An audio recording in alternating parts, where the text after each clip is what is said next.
Welcome, everyone, to episode 5 of the Great by Choice podcast. This is our deep dive segment, and today, wow, I had the chance to see Jesse Cole speak. You know, the founder of the Savannah Bananas? Oh, fantastic. The guy in the yellow tux. That's the one. And honestly, his presentation, fans first, creating unforgettable experiences, was so energizing. I knew we had to break it down right away. So our mission today is really to unpack his, well, kind of surprising and super actionable strategies for building those raving fans. Yeah, absolutely. Jesse Cole's whole journey is, it's just incredible. Going from this, really struggling minor league team to a global sensation. Right. And I think this deep dive is a great chance for anyone listening, leaders, entrepreneurs, anyone curious, really, to learn how you actually stand out and make a real connection. We're going beyond just the surface stuff here. Definitely. We want to pull out that practical wisdom from what he actually did. Exactly. Okay, so let's kick things off with that underdog story. Because when you hear Savannah Bananas now, you think yellow tux, viral videos, 30 million plus followers on social media. The ESPN show, Banana Land. Sold out stadiums everywhere. They're huge. But how did they really get here? What's the part of the story we usually miss? Well, that's the crucial bit, isn't it? It wasn't overnight. Not even close. Yeah. Jesse spent 10 hard years before the Bananas even existed with a tiny team down in Gastonia, North Carolina. 10 years. I didn't realize it was that long. Yeah, and it wasn't just, learning the ropes. It was a financial nightmare. Day one, they had like $268 in the bank. Wow. The team was losing over $100,000 a year. Jesse couldn't even pay himself for 3 months straight. Oof, that's rough. But here's the thing. That period, that struggle, it forced him to learn. He was reading everything, studying Walt Disney, P.T. Barnum, Amazon, Apple, even the WWE. And he was constantly trying stuff, experimenting with, kind of crazy ideas. Like what? Oh, grandma beauty pageants, giant donut burgers, Yeah. anything to get attention. Because frankly, what did he have to lose? That decade of just trying things, failing, learning, that was his real MBA, That makes so much sense. Learning by fire. So armed with all that, he and his wife Emily decide to start fresh in Savannah, Georgia. The Savannah Bananas. From absolute scratch. But even then, it wasn't easy, right? I heard stories about phone lines being cut, working off a picnic table. Yeah, in an abandoned storage building. And the killer part, in their first 3 months trying to sell season tickets, Yeah. they sold exactly 2. 2 tickets after all that buildup. Right, and that's when they had that big realization. Marketing isn't what you say. Marketing is what you do. It wasn't about slogans. It had to be about the actual experience. So what was the turning point? How did they go from 2 tickets to, well, this? Well, a huge step was naming the team. They needed something unforgettable, something that opened doors creatively. The Bananas. It sounded silly, maybe even dumb to some people, but it unlocked everything. Suddenly, you could have the Banana Nanas senior dance team, the Bananas male cheerleaders, the Banana baby ceremony before the game. It just sparked creativity. Okay, that makes sense. It gives you permission to be different. Exactly. Yeah. But even then, opening night, total disaster, pouring rain, the team wore the wrong uniforms, they made 6 errors. Oh, no. But amidst all that chaos, one thing stood out. The players were actually interacting with fans, like genuinely. Yeah. Delivering roses, hanging out in the stands. So even in the mess, that connection was there. That was it. That moment cemented their core idea, fans first. Everything flowed from that. And that led to maybe the most radical decision, 0 traditional marketing spend since then. $0. Yeah. Since that opening night, their mission became crystal clear. Fans first, entertain, always. How does that even work? How do you survive without advertising? Well, Jesse draws this really sharp line between customers who are just transactional and fans who, he says, never leave you. Right, loyalty. So that 0 marketing budget isn't about saving money. It's about reinvesting everything back into the fan experience itself. Every game, every interaction becomes the marketing. So the experience itself generates the buzz. Precisely. They're building loyalty, not just buying attention. And you see it, right? People with bananas tattoos. I saw that. Tattoos. A family driving 40 hours from Utah for one game. The Banana Baby waitlist. Over 100 unborn babies signed up. That's insane. In a good way. It's fandom. Pure and simple. Yeah. Built on actually caring, not on ad campaigns. But it wasn't all smooth sailing. Jesse put everything on the line personally, didn't he? Selling his house, savings gone, sleeping on an airbed. Living on like $30 a week for groceries. Ah. And the public failures? Oh man, misspelled names on the first batch of t-shirts. Uh-huh, classic. Running out of food at games, website crashes, the anthem singer messing up the song, even having the ESPN broadcast fail during a national game. Oh, so how do you keep going after stuff like that, especially when it's so public? I think the key takeaway Jesse hammers home is that failures can help make us successful. He truly believes that. He says, the only way you can get somewhere is if you're willing to start doing things. So don't be afraid to start, even if you stumble. Exactly. Embrace the stumbles. Each failure wasn't an endpoint. It was data. It told them what not to do, pushing them closer to what worked. It's about being willing to try, learn, and iterate out loud in public. Okay, so that's the mindset. How did they translate that into a repeatable system? He talked about his 5 E's framework, right? Yep, the 5 E's, a practical blueprint. The first one is eliminate friction. Eliminate friction. What does that mean in their world? Friction is anything that annoys the fan, pulls them out of the fun, causes pain. And Jesse's starting point is what he calls the mirror moment. Don't look at your competitors first. Yeah. Look at your own business. What's broken? What's annoying? Like Disney walk in the park. Exactly like Disney. Walt had that apartment, walked around constantly asking, what's wrong with this thing? It's about having the guts to question everything your industry takes for granted. So for the Bananas, that meant realizing they weren't really in the baseball business. They were in the entertainment business. Yeah. That changed everything. Which led to some radical changes to baseball itself, right? Banana ball. Oh, yeah. Tackling the biggest friction point. Yeah. Baseball can be slow. So, 2-hour time limit, games always end on time, no bunting. Because bunting sucks, as he says.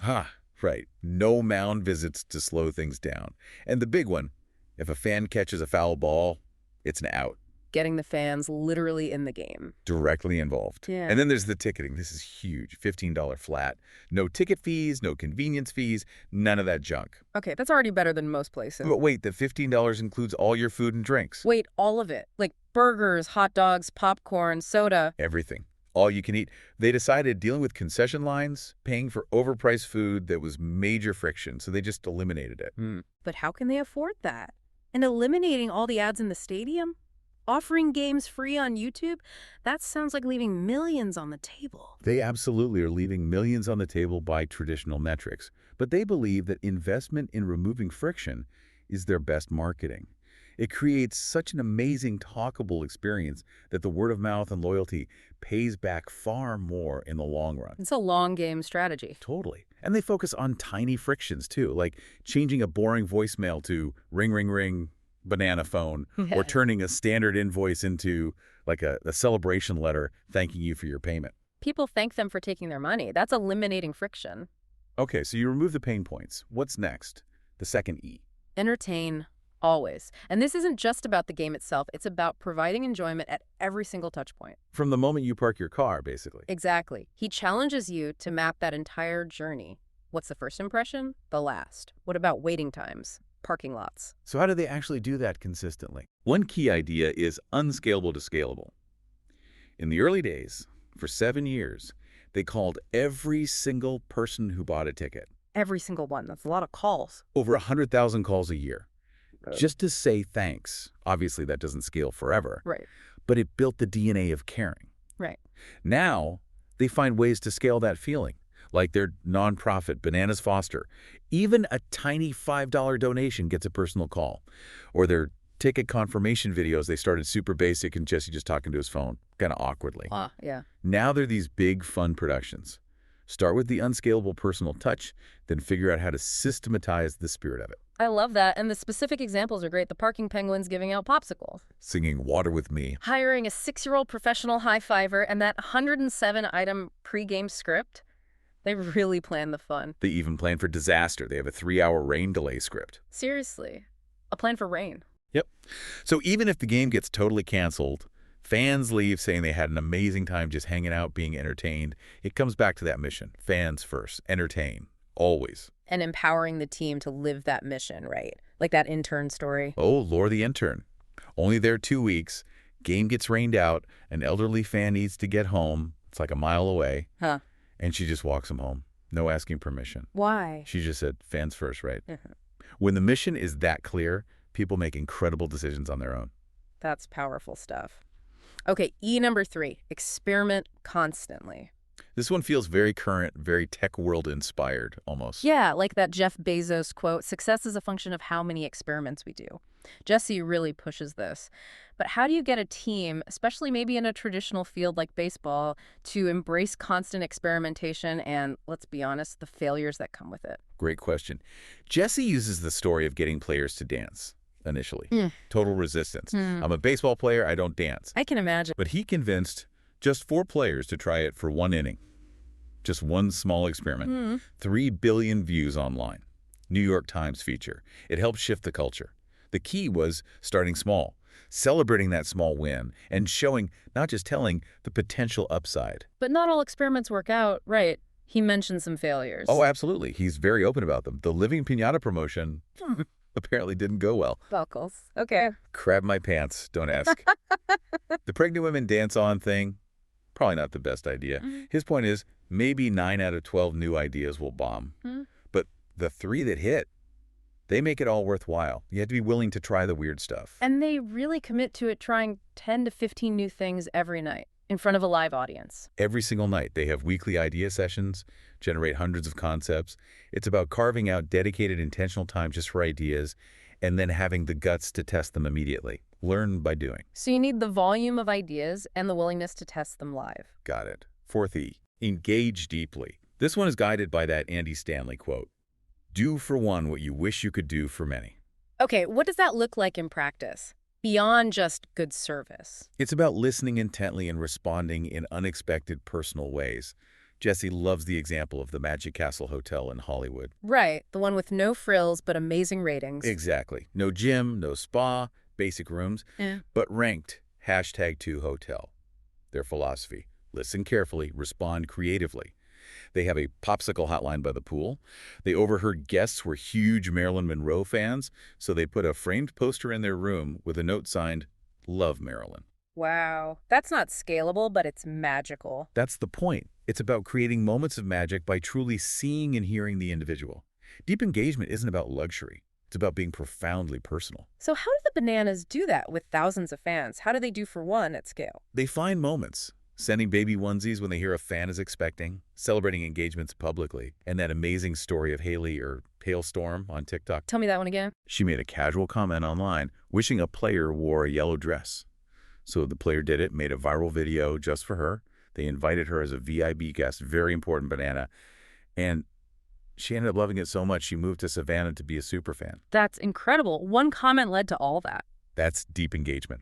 And they even try to scale it in huge stadiums, having coaches and players write personal thank you notes left on specific seats, even way up in the nosebleeds. Wow, doing the unscalable stuff. It shows commitment, like Jesse's wife Emily cutting the grass with scissors before a championship game because the mower broke. Right. Or Jesse walking 55,000 steps during their first NFL stadium game, just connecting with people everywhere.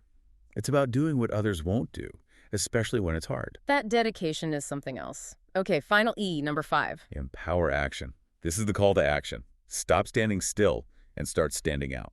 And Jesse ties this to his own story, right? Being shy as a kid. Yeah, super shy and introverted. He credits his dad's encouragement, but also a key fans first moment when he was 5. He was a bat boy, and Red Sox player Lee Smith just sat and talked with him for 20 minutes.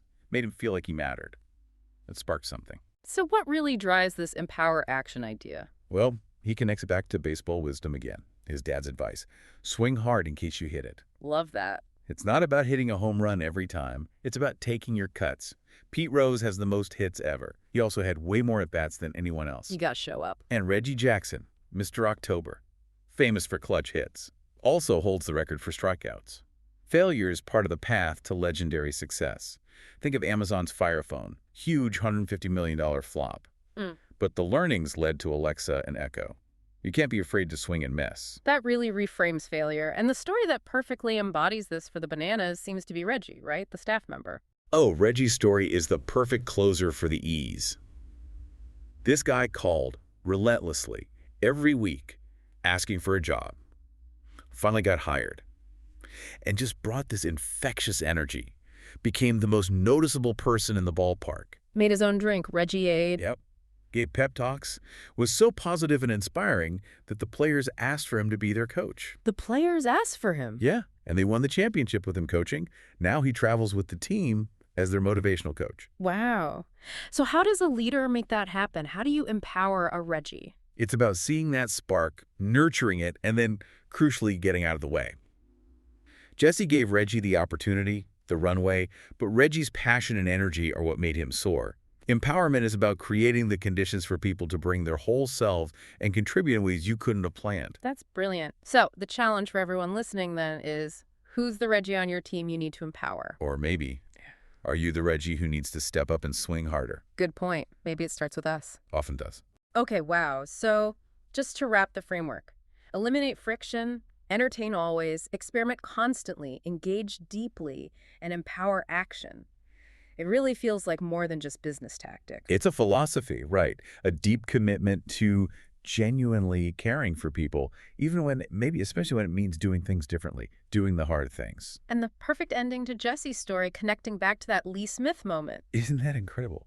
A year and a half ago, he gets a call. The National Baseball Hall of Fame wants to do an exhibit on the bananas. Amazing. And who's there at Cooperstown to greet him? Lee Smith, the Hall of Famer, who gave him that moment as a kid. They even recreated the picture from all those years ago. Full circle, goosebumps. It just shows, right, anything is possible when you care more, when you put fans first, when you do things others won't. It comes back. Pay forward. Like Will Ferrell said, apparently, keep throwing darts. You'll eventually hit the bullseye. Or as Jesse's dad said, swing hard in case you hit it. Love it. So, what's the takeaway for everyone listening right now? Jesse often challenges people with something small. Send a thank you video instead of just a text or email. Yeah, it's simple, but it hits all the E's, doesn't it? Eliminates friction, more personal, entertains, more engaging. It's an experiment if you don't usually do it. Engages deeply and empowers you to connect differently. Exactly.